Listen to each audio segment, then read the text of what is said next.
Hello and welcome to Chris Quit Wargaming. Today we're going to do a quick and easy guide on painting faces. Now this is going to be ideal if you're a beginner or you've got no idea what to do when it comes to painting little 28mm faces.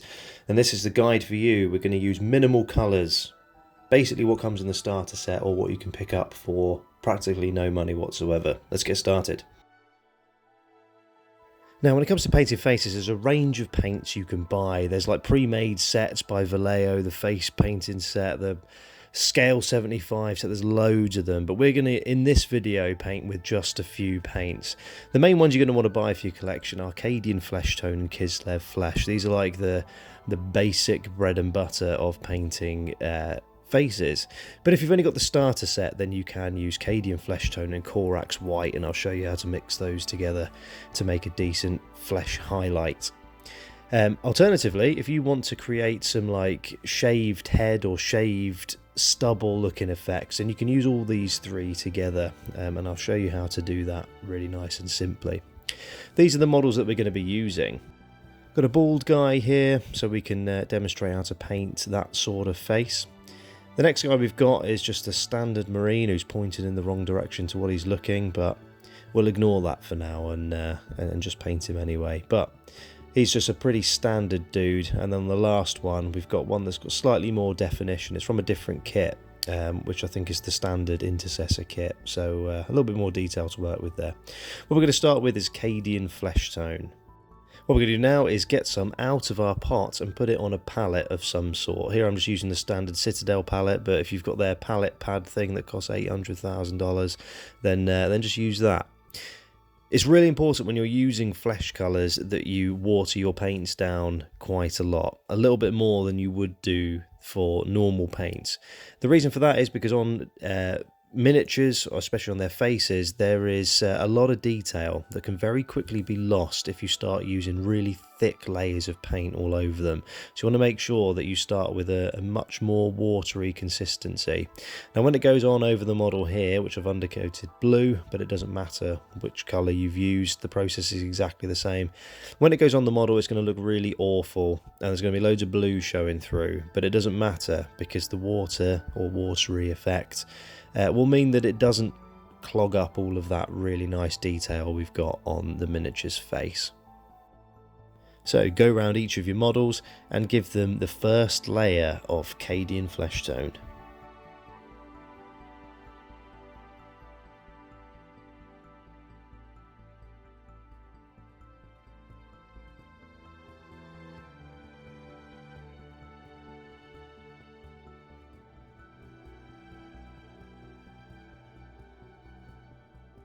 Once you've done that, you're going to wait for it to dry and then you're going to repeat the process again. If you're batch painting models, as we usually are when it comes to speed painting, then you can basically do this for each of the models that you've got that's got a bare head. If you're painting a Space Wolves army, then you're going to have a lot of bare heads because that's how they like to roll. So basically go around, give it a second coat using the same watered down Cadian Flesh Tone that you just did. We're going to keep repeating that process until you've got a nice solid colour. Probably take about 3 coats. If, however, you're using a darker undercoat, you'll probably find it takes a few more layers, especially if you're painting up from black. Next, we're going to use Reikland Flesh Shades to shade in all of that flesh colour. Now, if you've got the starter set and you don't have Reikland Flesh Shade, then you can use Agrax Earth Shade for this step, and your model will just look a little bit dirtier, but that doesn't matter because we're going to paint it back up with the other colours that we used.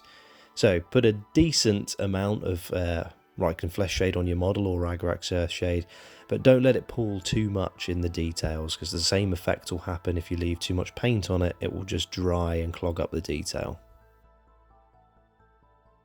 And here's what your models are going to look like when the Reikland Flesh Shade or Agrax Earth Shade is dried. If you've used Agrax Earth Shade, it's going to be a little bit darker than that.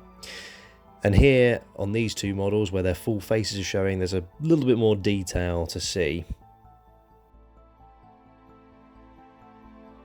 First thing we need to do is use our Arcadian flesh tone again, watered down to the same extent we did before, and we're going to start painting in the details on the face. So we're going to paint across the forehead, we're going to paint the temples, we're going to paint along the eyebrows, but we're going to leave the gap between the forehead and the eyebrows nice and clear so we can see that shade through the middle. We're going to paint the end of the nose, we're going to paint the cheeks along the jawline, the lips, but we're going to be really careful not to ruin any of the shaded areas that we've got that bring out all of that detail. Now, guaranteed you will mess this up the first few times you do it, especially if you're a beginner. Your dog will come over and start humping your leg and you'll draw a massive stripe across his face and you'll have to start again. But that is the reason we have used nice thin coats. You don't lose any detail when that happens. So keep very carefully working around each of your faces, just filling in that detail.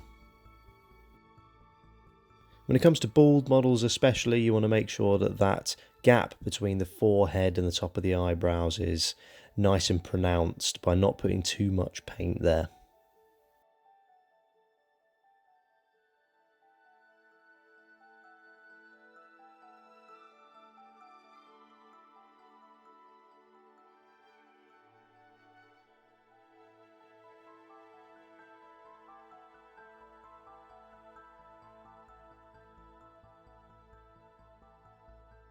Next, if you own Kislev Flesh, that's the one we're going to be using now as the highlight. So put some on your palette as we did with the Cadian Flesh tone, and then water it down plenty until it's like a nice runny paint.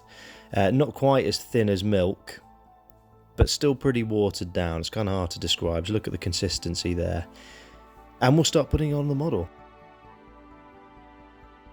This time when you're painting in the face, what you're going to aim for is all of the raised areas on the face. So draw some lines across the forehead, and that's going to kind of make it look like there's texture to the forehead as opposed to doing one big smooth run across the top. If you're painting a female model, however, then you really can just do one smooth layer of Kislev Flesh over the forehead, because female skin tends to be a little bit smoother. For the rest of the face, you're going to focus on the eyebrows, you're going to do the upper cheeks, you're going to do the bridge of the nose, and along the chin, basically all the areas that would catch the light. Also do a little bit on the lips. Now, as I said, if you've only got the starter set and you own Corax White and Cadian Flesh Tone, then this is the step for you. It's also an alternative step that you can use if you own all the paints anyway, if you just want a slightly different skin tone. So what you're going to do is you're going to get your Cadian Flesh Tone that's already on your palette, and then you're going to mix in some white until you get a brighter skin colour. Now, what I've done on the palette there is slightly too bright. It will look really unnatural if I use something that bright, so I'm going to use a tiny little bit of Cadian Flesh Tone again to dull it down. Now you can do this up and down as you desire. If you look on the palette there, you'll see the old Cadian Flesh Tone that's dried versus the new paint I've just mixed that's bright. That's a good way of doing it, so you can always gauge how much of a highlight it is. But if you look at Kislev Flesh below, you'll see that that's not too bright compared to Cadian Flesh Tone, and that's what we're aiming for. So the one I'm mixing just here is about spot on for what we want. Once you've mixed it, be sure to add some water to thin it down nicely, as we did with all the other paints we've used so far. Once that's done, just paint it straight onto the face, exactly as you would have done if it was Kislev Flesh, onto all of the raised areas, a few lines across the forehead, leaving that darker paint showing through in the recesses, and then in the deepest recesses the shade. As you can see, it's just as effective and just as natural looking as if you use Kislev Flesh. Next, we're going to paint the bald Space Marine, and we're going to go back to using Kislev Flesh. We're going to put some on our palette, we're going to water it down nicely, and we're going to paint it in exactly the same manner as we did the other one that we used Kislev Flesh on. But we're going to paint the entire top of the head, because it would all catch the light, so as such it can all be covered in Kislev Flesh. For the rest of the face, paint it as you would the other dude that we did, but obviously this guy's got a mask on, so that obscures a lot of his face. So just do the top of his cheeks and then leave it at that. So now I'm going to show you, if you want your models to have stubble or stubble on their head, then this is the trick for you. It's really, really simple. Okay, you're going to get your Kislev Flesh or your brightened Cadian Flesh Tone, either one. You're going to put it in a little pile, and then you're going to mix in some Eshin grey, or whatever grey you've got. You can use black, but obviously using black, then use less of it. You can use a dark brown, whatever you like. It's just got to be a dark colour. And you just need to mix it in until you get a kind of grey, fleshy colour. And that's what we're going to be aiming for.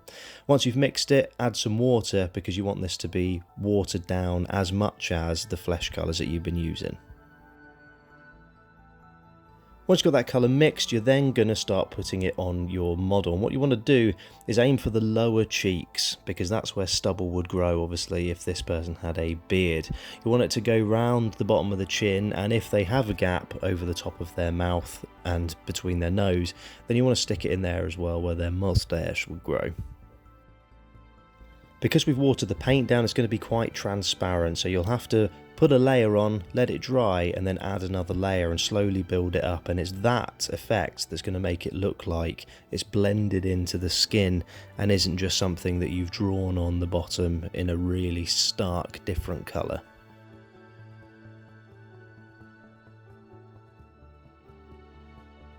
With models that are bald or have no hair, it can be a little bit trickier, because you have to work out where his hairline would be. So it's best to get another model that has some hair, compare the two, and then try and draw on a line that represents where the hairline would be, and then paint in the rest of the head using your mixture of flesh and grey, or flesh and whatever colour you've chosen to use. Just as with face stubble, gradually build up those layers so that it looks nice and natural, and keep your paint watered down.